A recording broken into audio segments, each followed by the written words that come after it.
Again, small SUV so far, evading police successfully for at least 40, 45 minutes, maybe even longer. We don't know why he's running. Multiple police cars in pursuit. Looks like the driver's side front tire is toast, and he is on his rim. It's going to limit his mobility. He's going to pull over now and get out to run. We have over Interstate 75 traffic with multiple officers in pursuit running against traffic. Jumps up over a hood of a minivan. Officers try to get him. They've got the van surrounded. 5, 6, 7. They've got him down in custody. Running on highway or against highway traffic, climbing the hood and windshield of that SUV, that minivan right there. One of the most dramatic police chases you will ever see come to a conclusion right here live on Local 4. The unwitting innocent person driving this minivan, we do not know what their instructions, as they just sort of creep north without the police pursuing them or stopping them. Or are they told to pull forward off to the side of the road? Or are they just going to slowly drive away after having been involved in this major live news incident? I don't think the officers realize that the van involved in this, that the guy tried to run and basically leap over, is slowly pulling away up exit 48 there.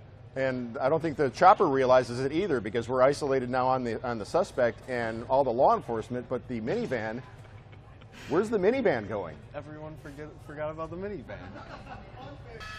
It's on the right side, so we can't see exactly which one. We just passed Hazeltine, eastbound Victory Boulevard, about 48 miles per hour. And the pilot is telling me it looks like he's starting to lose control. And definitely look at that front left tire. That tire looks like it's going to have some issues here. And the loot in the back, the stuff standing out, the stuff that we were seeing in the backup, getting a lot of traffic right here, a lot of cross traffic. We're going to pull out and see how it gets moved around. All of this UPS truck there, squeezing by the UPS truck. Again, this is why LAPD has it in a tracking mode. They want this driver to slow down and not drive so erratically. Officers are behind this individual, but not close enough. Oh, there we go. One person, right there. One person just fell out. So stand by. I can't tell if that's a foot bail. Somebody's still driving right now. Somebody's still driving the vehicle. So that was a passenger. Passenger ran, or literally jumped out of the vehicle. So I'm staying with the car. Somebody is still in the car driving that. You can see there's a male driving that.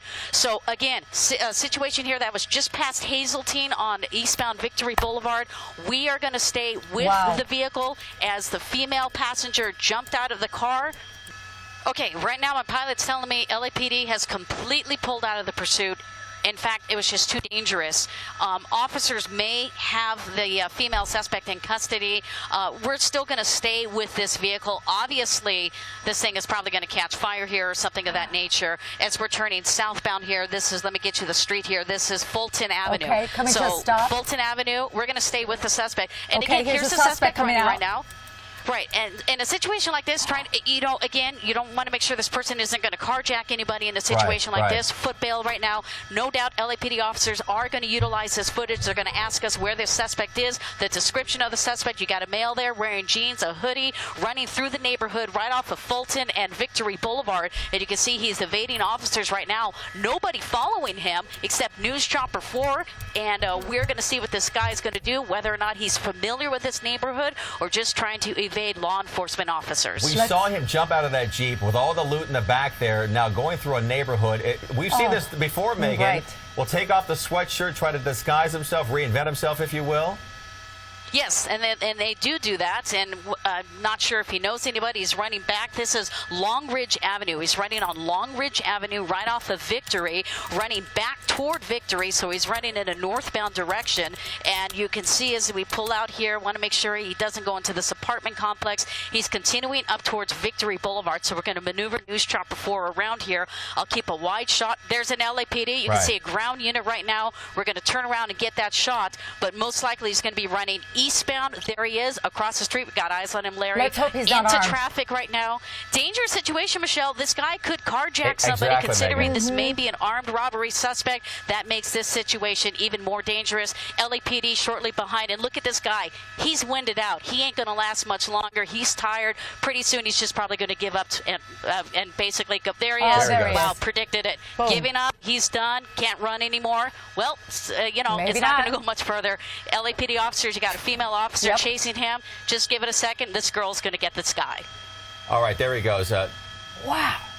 Physical There contact we made go. with the suspect here Takedown. right now. Takedown, as you see Don't here. Yeah, don't mess with the LAPD. She's got you right now. Uh-huh. She's apprehending the suspect all by herself. Now Wow. getting assistance from other officers. We're eastbound on the 210 coming up to town.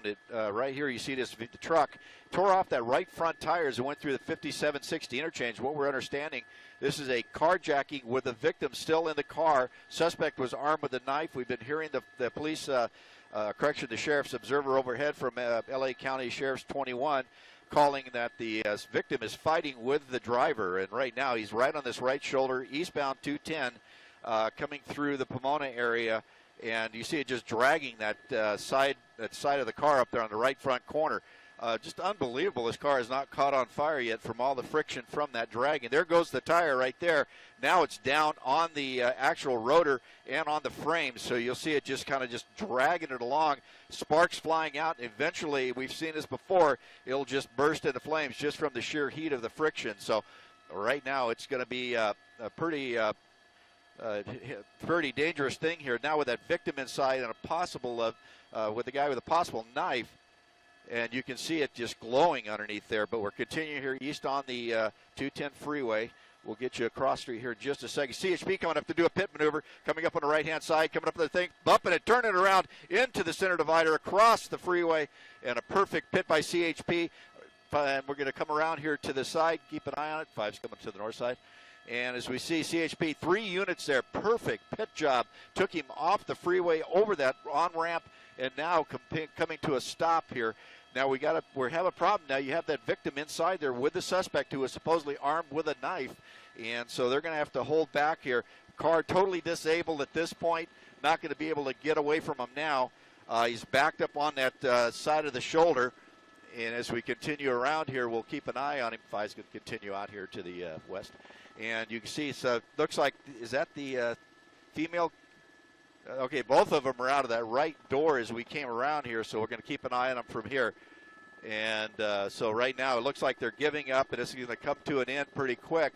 This is potentially not going to bode well for this guy. This is going to put him in a situation potentially where he may be stuck by the fact that he's put himself into a neighborhood where there might not be an exit. So he is southbound on surface streets, and he's going to make a right-hand turn into what looks like a cul-de-sac, and he's going to be off into the dirt here. He's going to be off into the dirt, and he is going to be making his way over towards the San Gabriel River riverbed. He is now just on the east bank of the San Gabriel River riverbed, and he's going to make a northbound turn. Look at this guy. He is basically off-road and in the dirt. Because this is a Toyota 4Runner, this is going to enable him to make these sorts of moves a little bit more readily and a little bit more easily. In fact, none of the pursuing officers who are down on the ground are behind him at this point. He is basically being followed by the LA County Sheriff's Department airship northbound on the eastern bank of the San Gabriel riverbed, and now he is going to be kind of approaching a situation where he has some room to make a move here, guys. So we'll kind of see what he does. At least 2 suspects here wanted for the crime of burglary, and again traveling on the San Gabriel riverbed, the eastern bank, heading back northbound over towards Whittier Boulevard. We'll kind of follow this and keep an eye on it, guys. Well, I tell you what, look where he is right now. That was one option for him to make a turn and get back over to surface streets, and he's basically let that opportunity go. So he's going to be staying on the eastern bank here. His next opportunity to get out of this particular situation might be over towards Whittier Boulevard here.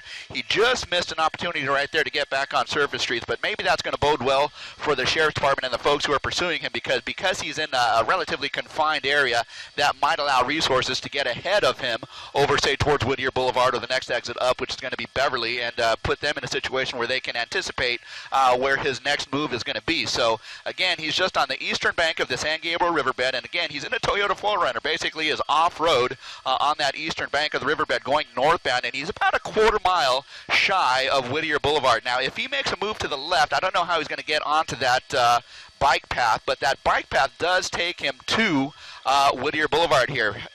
Just kind of looking at this, he might be in a situation where he could be in a pickle here. He might not be able to get out of it with this vehicle. He might be in a situation where he could be trapped, and there it is. His vehicle is basically stopped.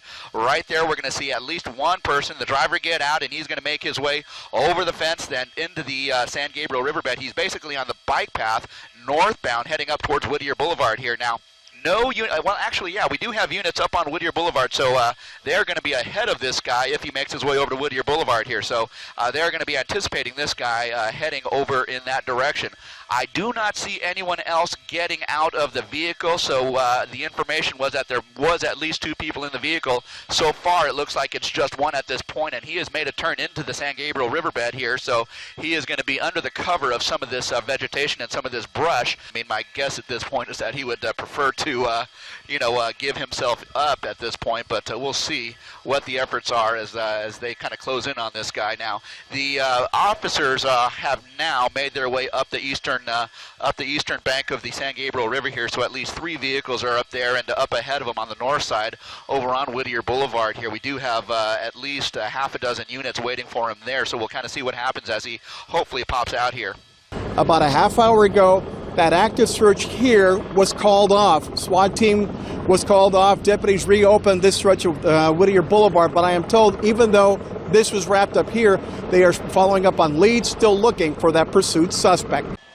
Again, this guy is, there he is. You can see him swinging his hand there at vehicles as he's passing by. Very strange activity here. There he is again. Oh, and it looks like he threw something or maybe lost something off his hand. He hit maybe that vehicle with his wrist. It looks like maybe his watch has gone, actually hit that vehicle when he swung his hand at it. So a little retribution there on this guy as he's swinging. There he goes, punching the cars. That's what he's doing. He's punching the vehicles as he's passing.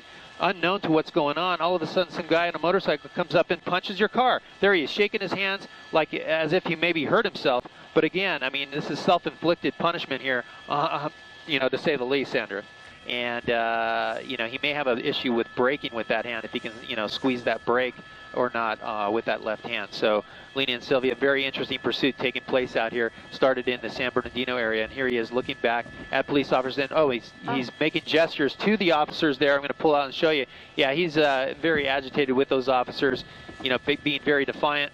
And then jumping right back on the freeway. You can see him, definitely he's got some pain. Look at him switching his hand here. Switching hands. He's now throttling with his left hand. Oh, wow. So, he may be having trouble with both hands at this point. Oh, my goodness. But look at him. He's very agitated at this point. Very dangerous for this driver. Left-handed, crossing his arms there, pulling on that throttle, but continuing to drive. And look at that. I mean, now he's switching back over to a normal position with his hands. But, very dangerous situation for this driver. I mean, maybe he's playing this up for us. I don't know. But certainly when he hit that vehicle with his left hand, it definitely broke his watch. So you can imagine at the speeds he was traveling at the time, about 80 miles an hour, hitting someone's mirror like that or the vehicle at the very least he almost is going looks to like do he's some crying. major damage. Yeah. Yeah, exactly. Yeah, you got to wonder. Bowing down his head. You got to wonder. I mean, like you said, this could be simply some drama, created by someone who knows that he's being followed and wants to play it up. But it also could easily be someone who is in a great deal of pain. Sometimes when you injure yourself, it doesn't really kick in. The shock at first kind of masks the pain, and then after a while, you really begin to feel it, and that might be. It could well be what we're seeing right now. He could have easily injured himself very seriously. Oh, this is very dangerous here. He's picked up speed here really fast. He's approaching traffic on the 170 coming up to Roscoe. The traffic is always heavy here. There's a new bridge that they built here, commuter lanes here to get on that 5 freeway. We can see out the window that the traffic is backed up. You can see him passing cars. He's starting to slow down, shaking his wrist there, but very dangerous. Approaching the traffic, he speeds up. It really speaks to this guy's mental status. I mean, thinking about, just the cars changing lanes. Look at that, real close to that motorcycle. Almost hit him. almost hit that fellow motorcyclist there. You know, the question is, how can he control this motorcycle any further in all this pain? Being a motorcycle being a little more agile and able to maneuver between vehicles. So, you know, looks like he's running out of real estate here. But Officer Ramirez, I'm so sorry to cut you off, but we're going to go back up to our Gil Levis and Sky 9 to tell us exactly where this guy is right now. He obviously went off the freeway into a construction zone of some sort. Where does this lead him, Gil? That's right. This is right at the 170 and the 5 freeway, the construction area. There he's down. He's down on the ground. He's given it up here. He didn't have anywhere to go at this point. The 5 freeway is just in front of him, and you can see he's just in agony there. But he went off the into the construction area on that 170. There's officers with the guns drawn, both motor officers there with the gun drawn. Eastbound 91, passing the Tustin off ramp. Probably what's going to happen next. Oh, he's suddenly speeding way up. No? Near Imperial. Oh, just cut in front of somebody there. We have CHP. Looks like he's going to try to get off at Imperial Highway. No, back on. Boy, this is a desperate driver here. He is. Oh, he's hit that truck. He's hitting. He's hit. Oh, he's just swiping vehicle after vehicle. Eastbound on the 91 and Imperial Highway, hit numerous cars there. He's hitting more. Wow. And now we're going to see, looks like more. Yep, he is just going through vehicle after vehicle there. We're now in the fast track lanes, eastbound side of the 91, Imperial Highway. This is a dangerous situation. Okay, now here's where we're going to get, we may see some very interesting activity here. We have a full freeway closure up ahead. He's really speeding up. Oh. Boy, the CHP, you see the door open on the CHP unit? Nope. Oh, another vehicle just got slammed by this. That's at least 4, maybe 5 vehicles that I've seen hit now on the eastbound 91 here.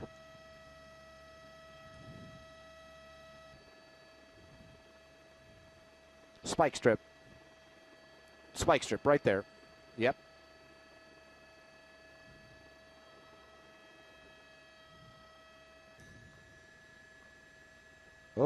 Oh, we're going to see an accident here. It looks like, yep. Oh, he has lost that front tire. He has absolutely lost that front tire. I'm surprised we're not seeing sparks at this point. He is spinning his steering wheel left and right, and we're going to see what happens here. This looks like it may be coming to a conclusion. He is just scraping the side of the car now, apparently having no control over the steering. Oh, he hit some more, looks like some more concrete there. We are in the Santa Ana Canyon. Let's see, we are just, this is just going from bad. Your fast track lanes there on the eastbound side of the 91. You're fast, there's the sparks. We have not even a remnant of a wheel left on that vehicle. Nothing, yeah. Officers, you can see, look at him trying to accelerate with those rear wheels full speed. They're not going to go anywhere now. So at this point, this is where it's going to get really stressful for the officers because he has no place to go. So, man, well, look at the speed with the bad tire like that coming up to the next intersection. Luckily, it's a green light for him. On the brakes, going to make the westbound turn, slide on around. And here we go, eastbound 3rd.